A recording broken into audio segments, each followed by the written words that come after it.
Now, Don, could you provide us with some background information on HRMAE, where it got its start? Well, it started out as the Edmonton Personnel Association about 50 years ago, and it was the Personnel Association of Edmonton as well. And it was a way for professionals, HR professionals, to get together, talk to each other, and compare common problems. 50 years ago, there wasn't a lot of the sort of research material and stuff available for people, and it was certainly not as easy to get the information. It's not like now where you can plug into the World Wide Web and get lots of junk, but lots of good stuff as well.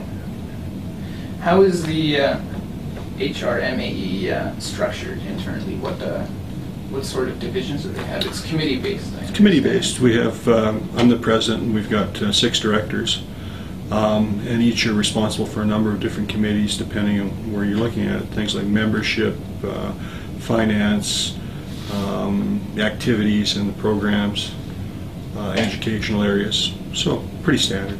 And then of course it owns for what we're doing. Do you have a rough idea how many HR professionals are in Edmonton are currently members? There is about 400 members right now of HRMAE. With the amalgamation with HRA, the Human Resource Institute of Alberta, we'll go up to about 1,200 members because it will encompass the area from Lloydminster to Jasper and a wider slant in between. So it'll make a big difference in terms of the number of people that are served, and of course a bit of a problem in how do we deliver services to such a wide-ranging area. Definitely, yeah. Will the collaboration with the HRIA fundamentally change the way that the HRMAE functions, or it'll just broaden the scope and enhance the services it provides? Well, it should move a lot of the administrative functions that we've been covering now into HRIA's bailiwick, because they've offered to do a lot of the support for those sorts of things, and should allow us to present more services to members, frontline sort of thing. I think that we're what the HRA members will see out there is what we're delivering here.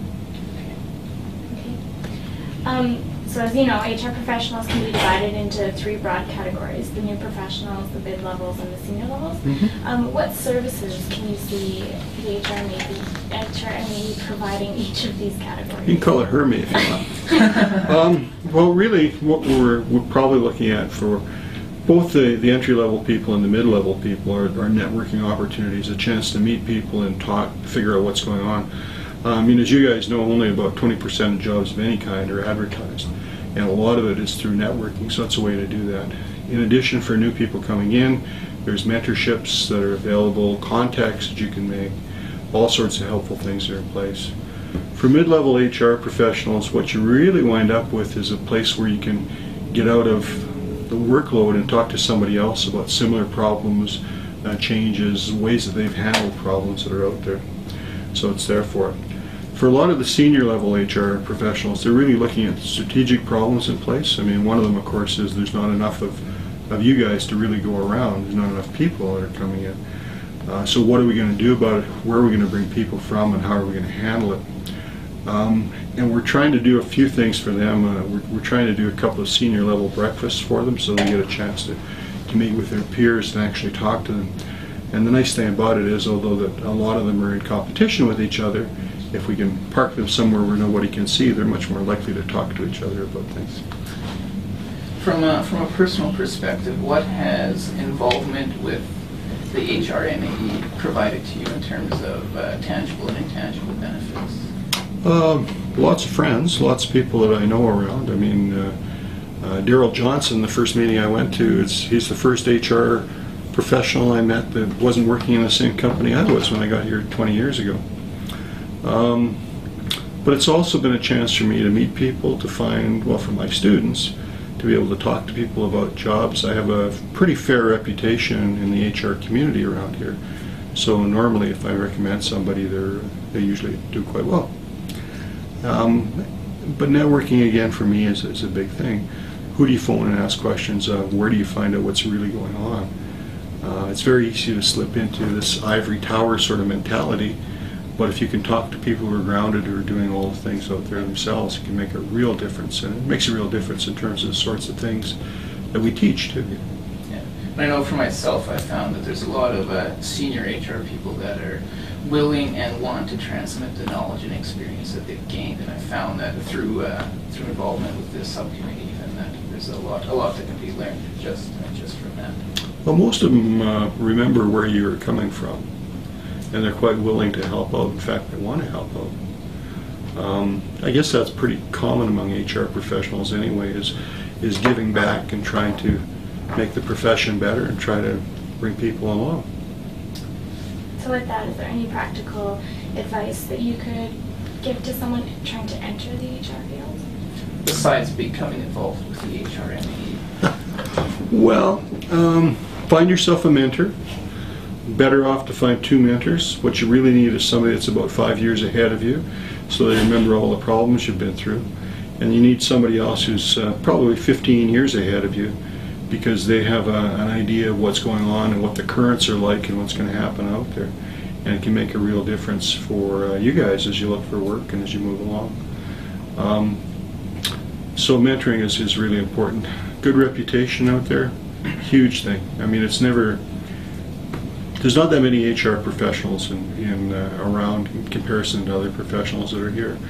So a good reputation, guys, and networking makes a real difference in terms of the sorts of jobs you can get and the sorts of things that you'll get offered and the sorts of options that you will have.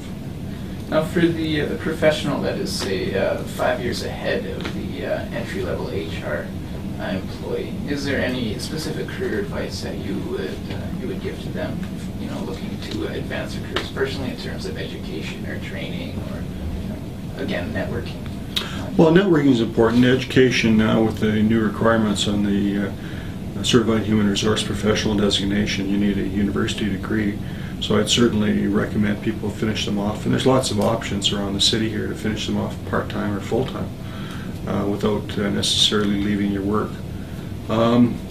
It's also, if you've been out there 5 years, you're probably ready to move into another job at that point and to take a look around and see. So networking, yeah, it's very important at that level as well.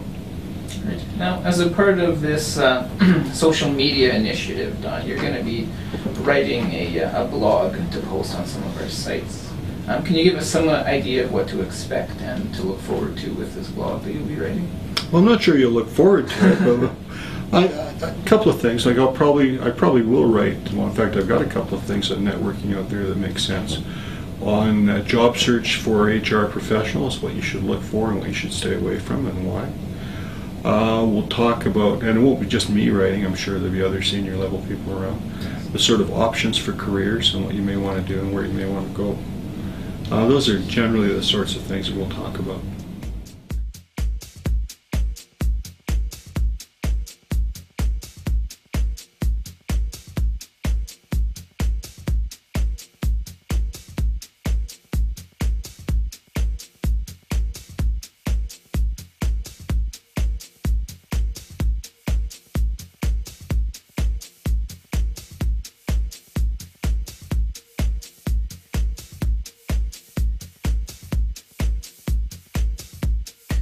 Thank you, Don. Well, you're welcome. Always a pleasure.